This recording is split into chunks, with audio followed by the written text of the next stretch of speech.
Girls, kings and queens.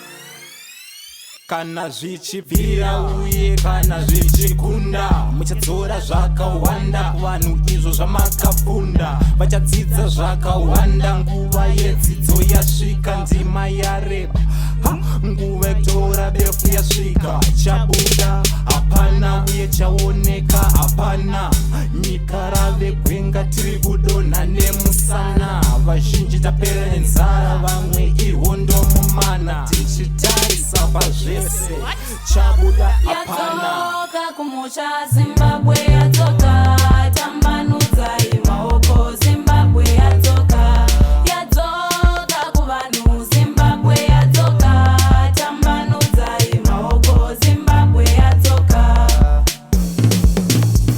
Vangwaru vanoona ende vangwaru vane njere, imi zvenyu tazishaya hatineti astel svika matiketi. Chembereza chefodugada namoi kunge kuuganda, harawa dzine chigumbu yadzoka Zimbabwe kaimahuyu.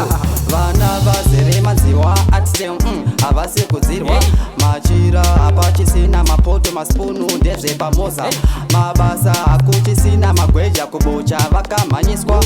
Mugeto yangove nzara, zvinhu zviri kudaro hazvidi kudaro. Zimbabwe yadzoka tambanudzai maoko. Zimbabwe yadzoka, yadzoka kuvanhu. Zimbabwe yadzoka tambanudzai maoko. Zimbabwe yadzoka. Mombe dzakapera asi vana marombe, vamwe votswa nyika sidzingori napwa. Vashomanjiwa kuta muguta ruzhinji, dzorai Zimbabwe rotaurawo ruzhinji. What about the poor one and a fool? When me say I'm kidding, me tell them a true. Me not listen what them chatting and say. Zimbabwe come back, welcome. Zimbabwe yadzoka tambanudzai maoko. Zimbabwe yadzoka, yadzoka kuvanhu. Zimbabwe yadzoka tambanudzai maoko. Zimbabwe yadzoka. Wisdom bless.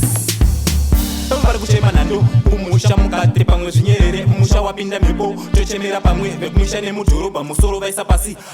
Inga nyika yese yasimuka. Love you Zimbabwe kushaura hatinete, vojamba bhodha vakomana natete. Chouya chooneso zveZimbabwe hatinete. Zimbabwe